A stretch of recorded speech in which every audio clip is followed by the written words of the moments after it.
2 வருஷமா அஜித் சாரை எப்படா ஸ்கிரீன்ல பார்ப்போம், அவரோட தரிசனம் எப்படா கிடைக்குன்னு சொல்லிட்டு ரொம்ப ஆர்வமா வெயிட் பண்ணிட்டு இருந்தோம். ஒரு வழியா அஜித் சாரோட தரிசனத்தை இன்னைக்கு காலைல 7 மணி ஷோலயே பார்த்தாச்சு, தரிசனத்தை பார்த்தாச்சு. ஆனா ஒரு படமா விடாமுயற்சி படம் எப்படி இருக்கு அப்படின்றத பார்க்க போறோம். அதே மாதிரி இந்த படத்துல என்ன பிளஸ் இருக்கு என்ன மைனஸ் இருக்கு அப்படின்றத டீட்டெயிலா பேசலாம். ஹாய் ஃப்ரெண்ட்ஸ், எல்லோருக்கும் மிகப்பெரிய வணக்கம். நான் ராஜா, நீங்கள் பார்த்துக் கொண்டிருப்பது 7 ஸ்டார் சினிமாஸ்.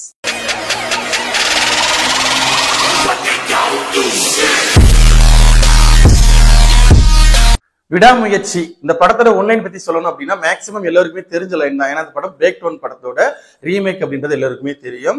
அஜித் சாரும் த்ரிஷா மேமும் லவ் பண்ணி கல்யாணம் பண்ணியிருக்காங்க. 12 வருஷம் ஆச்சு. 12 வருஷம் கழிச்சு த்ரிஷா என்ன சொல்றாங்க அப்படின்னா டிவோர்ஸ் பண்ணணும் அப்படின்னு சொல்றாங்க. அதனால நான் உங்க கூட இருக்கல, டிவோர்ஸ் முடிகிற வரைக்கும், டிவோர்ஸ் வர்ற வரைக்கும் நான் எங்க அம்மா வீட்டுல இருக்கேன் அப்படின்னு சொல்லி கிளம்புறாங்க. அஜித் சார் அவங்களை நான் டிராப் பண்றேன் அப்படின்னு சொல்லிட்டு கூட்டு போறாரு. கூட்டு போறப்ப இடையில வண்டி பிரேக் டவுன் ஆகுது. அதுக்கப்புறம் த்ரிஷா மேம் காணாம போயிடுறாங்க. அவங்க ஏன் காணாம போனாங்க, யார் கடத்தினாங்க, ஏன் பிரியணும்னு சொன்னாங்க அப்படின்ற எல்லாத்துக்குமான பதில் தான் விடாமுயற்சி படம். இந்த படம் பாத்தீங்க அப்படின்னா ஆல்ரெடி ட்ரெய்லர் பார்த்திருப்போம், டீசர் பார்த்திருப்போம். மகிழ் சார் சொல்லியிருப்பாரு, இது நார்மல் அஜித் சார் படம் கிடையாது. பயங்கரமான இன்ட்ரோ சீன் இருக்காது, பயங்கரமான இன்ட்ரோல் பிளாக் இருக்காது, பயங்கரமான கிளைமேக்ஸ் இருக்காது, பயங்கரமான டயலாக் இருக்காது. இப்படின்னு சொல்லிட்டு பயங்கரம் சொல்லி நம்ம எதிர்பார்ப்போம் இல்லையா, மாசா அது 0% தான் அந்த படத்துல இருக்கும். ஒரு துளி கூட இருக்காது. ஒரு காமன் மேனோட லைஃப்ல நடக்கக்கூடிய ஒரு படம் தான். ஒரு காமன் மேனா நடிச்சிருக்காரு அப்படின்னு சொல்லலாம். படத்தோட ஸ்கிரீன் பிளேவை பொறுத்த வரைக்கும் ஸ்டார்டிங்ல இருந்து கொஞ்சம் ஸ்லோவா கொண்டு போய் ஒரு ஸ்டேஜுக்கு மேல நல்ல கிரிப்பா கொண்டு போய் இன்டர்வல்ல ஒரு பயங்கர ட்விஸ்ட் வச்சு முடிச்சிருக்காங்க. ஃபர்ஸ்ட் ஹாஃப் ஓகேவா இருக்கு. அதாவது ஓகேவா இருக்கு அப்படின்னா ஒரு நார்மல் படம். உங்களுக்கு எந்த இடத்துலயுமே தேவையில்லாத சீனோ தேவையில்லாத பாட்டை எதுவுமே வராது. முக்கியமா சொல்லணும் அப்படின்னா ஃபர்ஸ்ட் ஹாஃப் பொறுத்த வரைக்கும் அஜித் சாருக்கு ஒரு ஃபைட் சீன் கூட கிடையாது அப்படின்னு தான் சொல்லணும். அடி வாங்கிட்டே இருப்பாரு, எந்த ஒரு மனுஷனும் பண்ண மாட்டாங்க. அதை பத்தி நம்ம ரெண்டாவது பேசுவோம். ஸோ அந்த அளவுக்கு பாத்தீங்கன்னா ரொம்ப சிம்பிளான ஒரு ஸ்டோரி லைனை எடுத்து ஸ்கிரீன் பிளேவை ரொம்ப கிரிப்பா கொடுத்திருக்காரு. நீட்டா இருந்துச்சு அப்படின்னே சொல்லலாம்.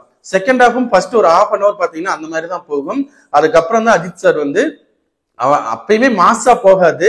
ஆனா அதுக்கப்புறம் ஒரு பயங்கரமான ஒரு ஃபைட் சீன் வரும் கார் சேசிங்ல. அது எப்படி எடுத்தாங்க அப்படின்ற மாதிரி தான் தோணுச்சு. அந்த அளவுக்கு சூப்பரா கொண்டு போயிருந்தாங்க. செகண்ட் ஹாஃபும் எந்த இடத்துலயுமே தேவையில்லாத சீன்ஸோ தேவையில்லாத சாங்ஸோ எதுவுமே இல்லை. பாட்டே 3 பாட்டு தான்.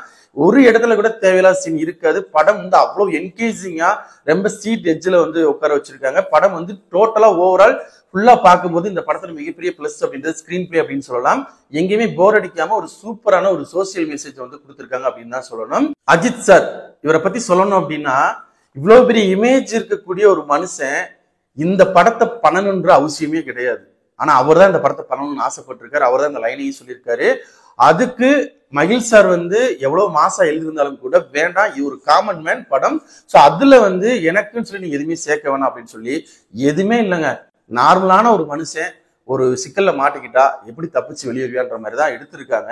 அஜித் சார் அதை சூப்பரா ஹேண்டில் பண்ணியிருக்காரு. உண்மையிலேயே அவருக்கு மிகப்பெரிய கைத்தட்டல் சொல்லணும்னு தான் எனக்கு தோணும். ஏன்னா என்ன சொல்றது, இவ்வளவு பெரிய இமேஜ் இருக்கக்கூடிய ஒரு நடிகர் இப்படி ஒரு படம் பண்ணுவாங்களான்னா மிகப்பெரிய ஒரு கேள்விக்குறிதான். அஜித் சார் ரசிகர்களுக்காக நம்ம படம் பண்றோம், ஆனா இந்த சமுதாயத்துக்காக ஒரு படம் பண்ணணும் அப்படின்னு நினைக்கிறாரு. அப்பப்ப அப்படி ஒரு படத்தையும் கொடுத்துறாரு. அப்படிதான் என்கேபி படம் கொடுத்தாரு, நேர்கொண்ட பார்வை. சோ அந்த மாதிரியான ஒரு படமா இருந்தாலும் இது டோட்டலா வேற ஒரு விஷயத்த பேசுது. உண்மையிலேயே சொல்லணும் அப்படின்னா ஹஸ்பண்ட் அண்ட் ஒய்ஃப்குள்ள இப்படிதான் இருக்கணும்னு சொல்ல வர்றாங்க, அவ்வளவுதான், வேற ஒண்ணுமே கிடையாது. அதுக்கிடையில இவங்க எல்லாம் உள்ள என்ன பண்ணாங்க, ஏன் நடக்குது, யார் பண்ண சொன்னாங்க அப்படின்ற ஒரு விஷயத்த ரொம்ப கிரிப்பா சொல்லியிருப்பாங்க. அஜித் சார் உண்மையிலே மிரட்டிருக்காரு அப்படின்னு தான் சொல்லணும். இது வரைக்கும் அஜித் சாரோட பெர்ஃபார்மன்ஸா நம்ம பார்த்து ரொம்ப நாள் ஆச்சுன்னு சொல்றோம் இல்லையா, அது இந்த படத்துல இருக்கும் அப்படின்னே சொல்லலாம். சூப்பரா நடிச்சிருந்தாரு. அதே மாதிரி பாத்தீங்க அப்படின்னா இப்ப அஜித் சாருக்கு பாத்தீங்கன்னா 4 காலகட்டம் இருக்கும். 12 வருஷத்துக்கு முன்னாடி நடக்கிறது காமிப்பாங்க, 9 வருஷத்துக்கு முன்னாடி நடக்கிறது காமிப்பாங்க, 8 வருஷத்துக்கு முன்னாடி நடக்கிறது காமிப்பாங்க, 6 வருஷத்துக்கு முன்னாடி நடக்கிறது, இப்படின்னு சொல்லிட்டு ஒரு 4 காலகட்டம் தற்போதைய பிரசன்ட்ல என்ன இருக்கு அப்படின்றத காமிப்பாங்க. இந்த 4 டைம் பீரியட்லயுமே பாத்தீங்கன்னா ஒவ்வொரு இடத்துலயுமே அஜித் சார் லுக்கை சேஞ்ச் பண்ணியிருக்காரு. அது ஆப்டாவும் இருந்துச்சு, அழகாவும் இருந்தாரு. முக்கியமா 12 வருஷத்துக்கு முன்னாடி காமிக்கக்கூடிய அந்த அஜித் சார் எல்லாம் பார்த்தா பயங்கரமா இருக்கும். ரொம்ப நாள் கழிச்சு அஜித் சார் ஒரு பியூர் ரொமான்டிக் படம் பண்ணிருக்காரு அப்படின்னே சொல்லலாம்.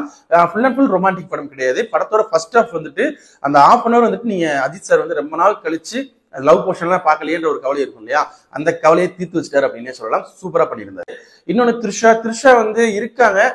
அந்த முக்கியமா சொல்லணும் அப்படின்னா ஃபர்ஸ்ட் ஹாஃப்ல அந்த லவ் போர்ஷன்ல எல்லாமே செம்ம அழகா சூப்பரா நடிச்சிருப்பாங்க. அதுக்கப்புறம் அவங்களுக்கு படத்துல பெருசா வேலை இல்லைனாலும் அந்த ஃபர்ஸ்ட் ஹாஃப்ல அவங்க அந்த ஒரு 1/2 மணி நேரம் வந்துட்டு லவ் போர்ஷன் வரும், அதுல வந்துட்டு சூப்பரா பண்ணிருக்காங்க அப்படின்னே சொல்லலாம். ரெஜினா கெஷன்ட்ரா இவங்க வந்து என்ன சொல்றதுன்னே தெரியல, ஒரு பக்காவான கேரக்டரை வந்து சூப்பரா வந்து எடுத்து பண்ணியிருப்பாங்க.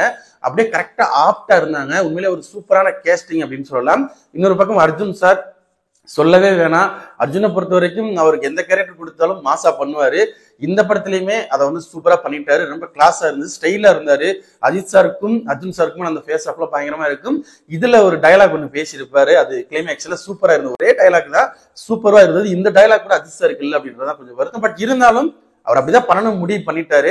அதனால வந்துட்டு அதை நம்ம ஒண்ணுமே பண்ண முடியாது. பட் அர்ஜுன் சாரும் சூப்பரா நடிச்சிருந்தாங்க. ஆரவ் கேரக்டருமே சூப்பரா இருந்தது. ஓவரால் பாத்தீங்கன்னா கேரக்டர்ஸ் எல்லாமே வந்துட்டு ரொம்ப கம்மி தான். அவங்க வேலையை அவங்க கரெக்டா பண்ணிருக்காங்க, அவங்களுக்கு கொடுத்த வேலையை கரெக்டா பண்ணிருக்காங்க அப்படின்னு தான் சொல்லணும். படத்தோட மியூசிக்கை பொறுத்த வரைக்கும் அனிருத் வந்து மிரட்டி இருக்காரு. உண்மையிலே வந்துட்டு ரொம்ப சட்டிலா கொடுத்திருக்காரு. செகண்ட் ஹாஃப்ல பயங்கரமான ஒரு மியூசிக் எலிவேட் பண்ணி சூப்பரா கொண்டு போயிருப்பாரு. எந்த இடத்துலயுமே வந்துட்டு நமக்கு இறைச்சல் அப்படின்ற விஷயமே இல்லை. இந்த படத்துக்கு என்ன தேவையோ அதை அழகா கொடுத்துருக்கு அப்படின்னு சொல்லணும். பாட்டு எல்லாமே சூப்பரா இருந்துச்சுங்க. சவாதிக்கா பாட்டா இருக்கட்டும், அந்த நேற்று ரிலீஸ் பண்ணியிருந்தாங்க லவ் சாங் அந்த பாட்டா இருக்கட்டும், அதே மாதிரி பத்திக்கிச்சு சாங்கா இருக்கட்டும், எல்லாமே வந்து பிளேஸ்மெண்டா இருக்கட்டும், பாட்டா இருக்கட்டும், எல்லாமே தரமா இருந்துச்சு. தியேட்டர்ல பார்க்கும்போது சவாதிக்கா பாட்டெல்லாம் வந்து கேட்கறதுக்கு அவ்வளவு அழகா இருந்தது. அதுலயே வந்துட்டு ஒரு ஸ்டோரி சொல்லியிருப்பாங்க, அதை பார்க்கறதுக்கு நல்லா இருந்துச்சு அப்படின்னே சொல்லலாம்.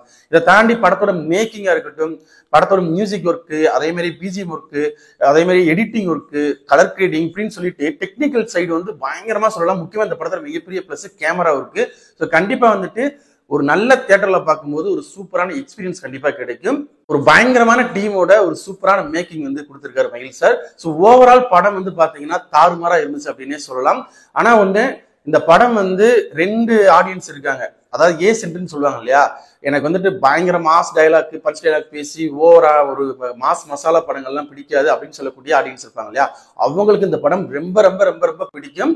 அதே மாதிரி தலை ஃபேன்ஸ் இருக்காங்க இல்லையா, அவங்க வந்து அஜித்தோட மாசான இன்ட்ரோ வேணும், பயங்கரமான ஃபைட் சீன் வேணும், பயங்கரமான டைலாக் வேணும்னு சொல்லி எதிர்பார்க்காம பிளாங்கா வச்சுட்டு இந்த படத்தை போய் உட்காந்து பார்த்தாங்கன்னா ஒரு சூப்பரான ஆக்ஷன் த்ரில்லர் பார்த்த ஒரு திருப்தி கிடைக்கும். எந்த இடத்துலயுமே போர் அடிக்காது. முக்கியமா ஃபேமிலியோட பார்க்க வேண்டிய ஒரு படம். ஹஸ்பண்ட் ஒய்ஃப் வந்து இப்படிதான் இருக்கணும். படத்தோட என்ன சொல்ல வர்றாங்கன்னா, ஸ்டார்டிங்ல லவ் பண்ணும்போது எப்படி இருந்தோமோ அதே மாதிரி கடைசி வரைக்கும் இருக்கணும். இல்லைன்னா நம்ம லைஃப்ல வந்து நிறைய பிரச்சனைகள் வரும். பெண்கள் வந்து அந்த ஜோனை விட்டு வெளியே போயிடுவாங்க, அது வந்து நடக்கக்கூடாது அப்படின்ற மாதிரி ஒரு விஷயத்தை அஜித் சார் சொல்லணும்னு நினைச்சிருக்காரு. அதை தெளிவா சொல்லிட்டாங்க அப்படின்னு தான் சொல்லணும்.